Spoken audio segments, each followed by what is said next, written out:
I had to put a comforter and sheets on the floor and walk over her blood every day while we removed her belongings, the whole time wondering what the last minutes of her life was like. That's an image that I can never get out of my head. This is the story of Ashia Davis, a 34-year-old black trans woman who was killed by 17-year-old Carlos Scotland after the two met up in a hotel room. Ashia, who previously worked as a dancer in a club, had recently completed nursing school, ready to embark on a new chapter of her life. But on the first day of Pride Month in 2023, her future was stolen. Ashia was found dead in a Highland Park hotel room, the victim of a single gunshot wound.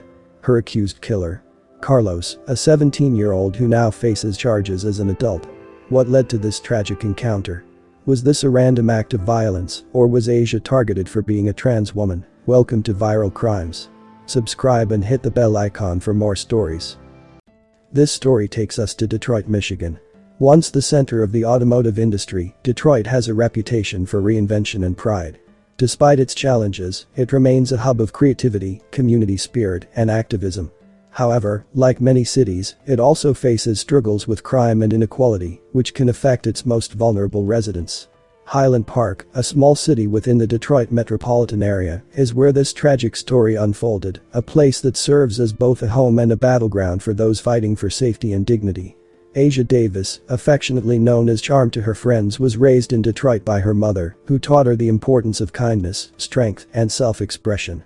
Ashia grew up in a close-knit family, with her mother and siblings as her foundation of support. From a young age, Ashia knew she was different, and she embraced her identity with courage and grace. She transitioned from male to female in her early adulthood, despite the societal challenges she faced, and became a fierce advocate for herself and her community. Her journey was one of self-discovery, resilience, and pride. She was unapologetically herself and faced many struggles trying to navigate the world as a black transgender woman. I don't give a what y'all say about me. I'm still that girl. Period. And that's what the I feel about myself. If you don't feel like that about yourself, then that's on you. But I'd be damned if a bitch get on, bitch. I let niggas run all through the house. Yeah, that's what you really mad at. That's what you mad at. Because I had niggas coming all through that bitch. Bitches was giving me money left their motherfucker. I'll bang that motherfucker out. That's what bitches is mad at. If everything is all good, and people please pay attention to people like this, friends, because bitches don't be saying who they are. For real, for real. Bitches, when you go through shit, and bitches offer to help you or to give you advice or whatever they do to put you in the next elevation of your life, and as soon as one thing goes wrong, the first thing they say is, I did X, Y, and Z for you. Was even fucked up for them. The blessing that was for them for even acknowledging or even wanting to help somebody is canceled. It's canceled. What type of bitch that go around asking people they need help or offering to help somebody, and as soon as something goes wrong, you want to throw it up? I don't give a fuck. Bitch, I'm so motherfucking transparent, bitch, I can say whatever I'm going through. Because I don't give a fuck what none of y'all think about me. I don't have it all. I may not look like your motherfucking Instagram models that y'all should be liking, but bitch, I'm in the running. Bitch, I'm around, and I'm in the motherfucking running. What any hoe said about me, because I can repeat anything. You had a problem with me being at your motherfucking house, and I was running motherfucking niggas to your house every time a nigga came over, you knew about it. And this is not regular niggas. These were niggas who was putting money in my motherfucking pocket. So at any cost, bitch, I don't give a what's your attitude about. I'm going to make my money. If you had an issue or problem with it, you could have just said something to me, and that would have been that instead of giving me the okay. Oh, but it was okay when we was cool and we was getting along and we was reading and talking about everybody else, right? Now we ain't together. You want to think you're going to read me? You can't. You can't. Just are not in 5-bedroom motherfucking houses and driving Lamborghinis and Range Rovers and shit. This is a motherfucking subsidized motherfucking rent. Bitch, driving old schools, bitch. No. We are not the same. We're not. And the first thing you want to say, oh, jealous. Bitch, I've never been jealous of nobody in my life. Nobody. It's only one bitch. I don't look at no other hoe. I'm not pressed by no other hoe. I'm not bothered by no bitch. None of that. None of that shit. Because I can battle with the best of them. For real, for real. I done lived the life with them. Detroit, and there's no offense to you people who live in Detroit, but bitch, there's another world outside of Detroit. You do know that, right? There are places that are way better than Detroit, right? I lived them. I lived where they are. Bitch, condos, $1,300 rent. I've done it by myself. Bitch, you pay $700 a month for rent. I'm at the room. I pay $85 a night at the room. You add that up. Bitch, that's your rent in a week. You're not doing nothing for real, for real. That's what this is about. Bitches really act like it's that for them. I don't give a what designer purse you got, what motherfucking red bottoms you got. You can have all that shit, still be an ugly ass motherfucking person inside. So when I notice that about you, all bits are off. Yup, you are ugly bitch with some red bottoms. You are ugly bitch with a bag. I'm not in the place that I want to be because I'm not sure if I want to live in this dirty ass city with y'all dirty looking asses. That's why. But I have other obligations. I have an 18-year-old cousin who just hung herself in the back of her motherfucking dad's motherfucking house. An 18-year-old cousin. I'll be damned if any let me feel like that. You will go before I go, stupid.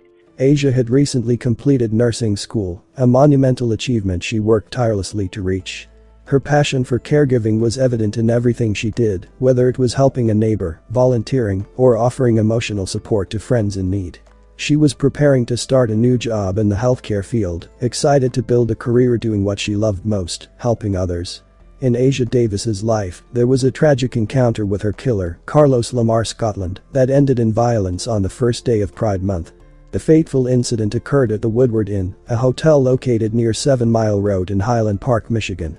Surveillance footage revealed that on the evening of June 1, 2023, a young man, later identified as 17-year-old Carlos Lamar Scotland, entered Ashia's hotel room at approximately 10:57 p.m. Tragically, at around 11:16 p.m., the same man was seen running out of the room. When police arrived at the scene, they found Ashia dead with a single gunshot wound to her head. The timing of Ashia's murder added to the shock and sorrow of her death. It happened on the first day of Pride Month, the time meant to celebrate the LGBTQ+ community. Instead, the community was left mourning the loss of another trans woman of color to senseless violence. Following the discovery of Ashia's body on June 2, 2023, Michigan State Police launched a thorough investigation. Hotel near Woodward and 6 Mile in Highland Park is where the body of Ashia Davis, a transgender woman, was found Thursday. My only child. Her mother devastated, asking why and how something like this could happen.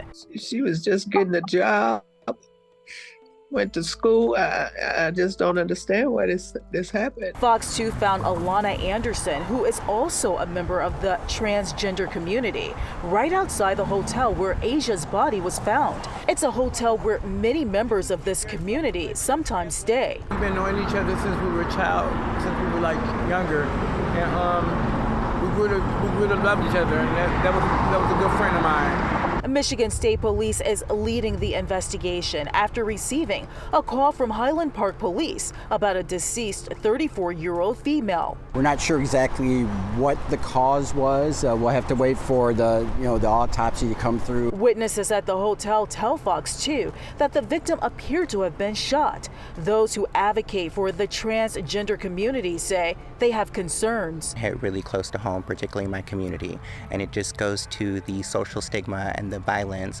that the trans community faces, particularly trans women of color. Advocates hope that the Elliott-Larsen Civil Rights Act will help provide the protections members of the LGBTQ+ community need. We just got included in Elliott-Larsen, where we didn't even have protections when it came to housing, employment, and health care. Those who knew Ashia say her pet Yorkie was stolen from the scene. Police make it clear the investigation is still in the early stages, and it's unclear if the death is connected to Ashia being transgender.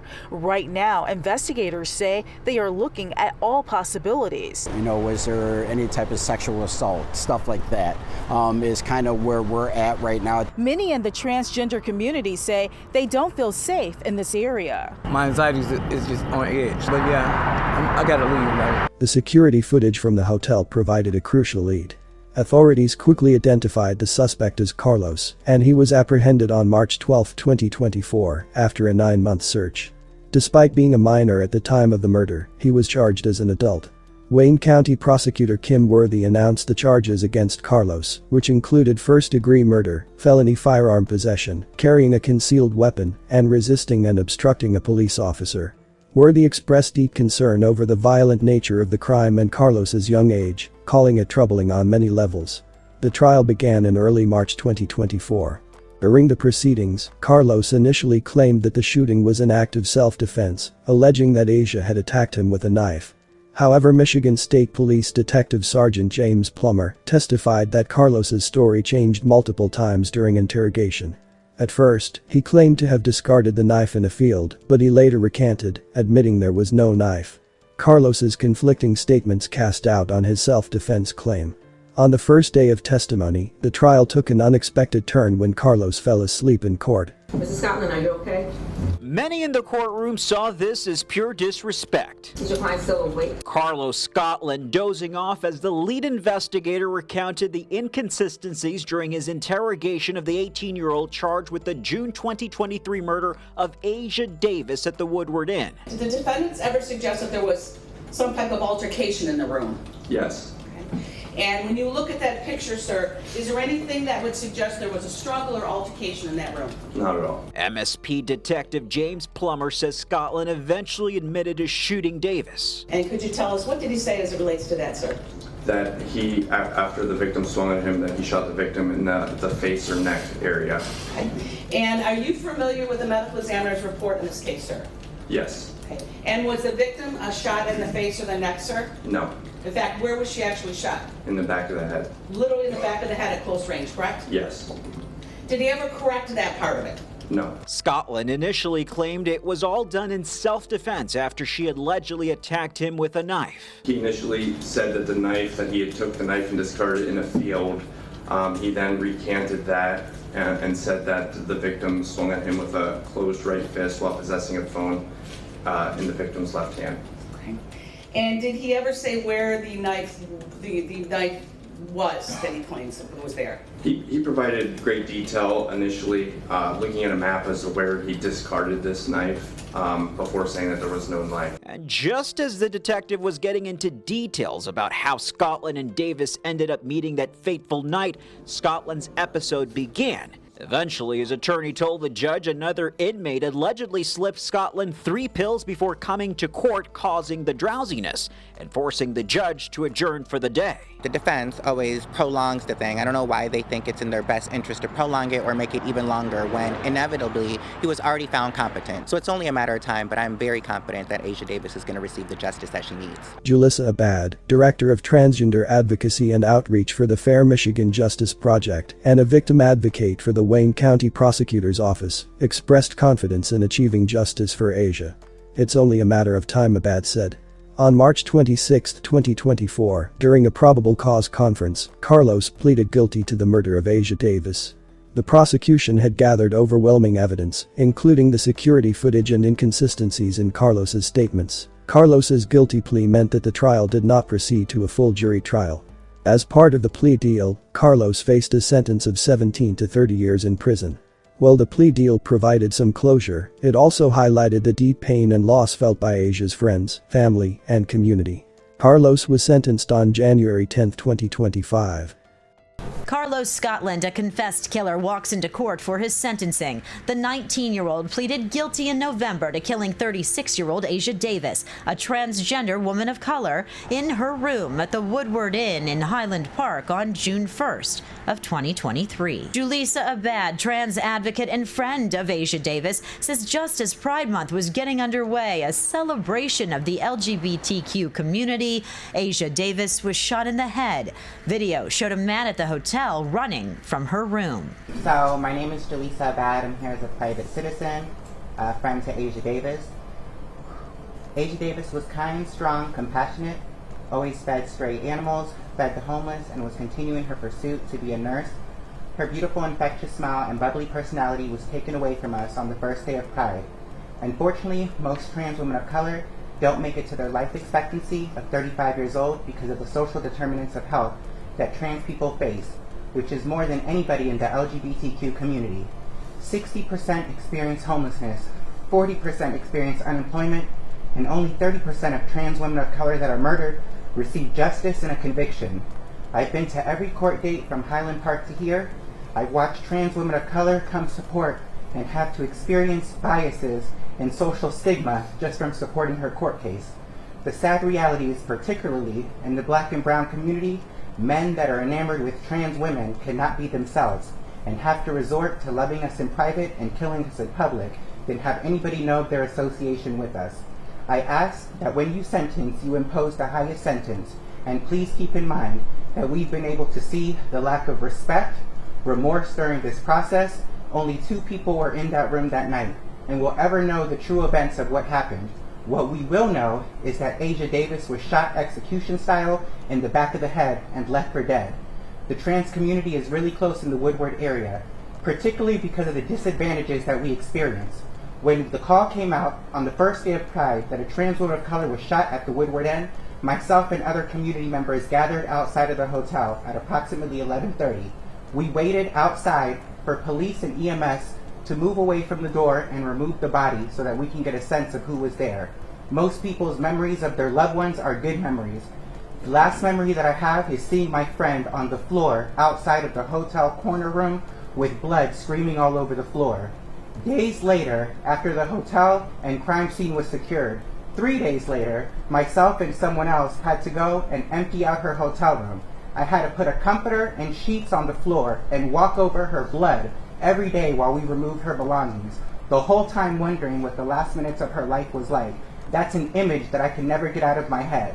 I want to remind you that during this process, the defendant found ways to hide and deflect the crime. He tried acting like he was incompetent, then came back to court and said that he was off drugs that were given to him in a jail facility, was rude to everybody in authority, including yourself, cursing you during this process. I'm sorry.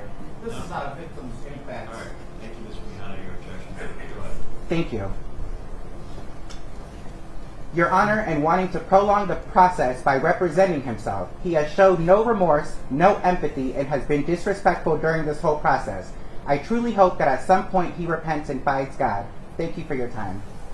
Abad remembers racing to the scene when she found out a transgender woman had been killed, only to find out it was her friend. Months of investigation led to the arrest of Carlos Scotland, who was just 17 at the time of the crime. Abad says the stigma surrounding the transgender community leads to homelessness, unemployment, and too many people are forced to turn to sex work to make money. Abad says Ashia Davis had hopes and dreams. She was studying to be a nurse, but Carlos Scotland took that all away, pleading guilty to second-degree murder, sentenced to 17 to 30 years behind bars. He's being held accountable for the crime that he did, so for that I am grateful. I want my community to continue to be vigilant and come forward and report these crimes so that we can continue to get justice. Ashia's murder sent shockwaves through the LGBTQ+ community, particularly among transgender women of color. Her death became a symbol of the violence and discrimination faced by trans individuals. Advocates like Tori Cooper from the Human Rights Campaign's Transgender Justice Initiative called for justice and systemic change, emphasizing the need to address the root causes of anti-trans violence. Wayne County Prosecutor Kim Worthy and Special Prosecutor Cam Towns of the Fair Michigan Justice Project highlighted the broader societal issue of rising violence against the LGBTQ+ community. "There's a very big atmosphere of hate," Towns said. "People don't hide in the shadows as much as they used to when they go after members of the LGBTQ+ community." Ashia's friend, Alona Anderson, remembered her as a kind and generous soul who always stopped to help those in need, including feeding stray animals and assisting homeless individuals. "She was loving, she was kind," Anderson said in an emotional interview. Julissa Abad also spoke about the life expectancy of black trans women, noting that the average is just 35 years old. Ashia was just shy of her 35th birthday when her life was taken. Ashia's murder is part of a disturbing trend of violence against transgender individuals, particularly black transgender women. According to the Transgender Homicide Tracker, the vast majority of trans homicide victims are black transgender women, and most of these homicides involve firearms. Michigan has laws protecting transgender individuals from discrimination in housing, employment, and public accommodations. However, advocates argue that more needs to be done to combat anti-LGBTQ+ violence and hate crimes. Ashia Davis's death was a senseless tragedy that should never have happened. Her murder highlights the dangers black transgender women face due to hate and discrimination. My condolences to her friends and family. May you continue to heal and one day find peace. Thanks for watching and I will see you in the next video.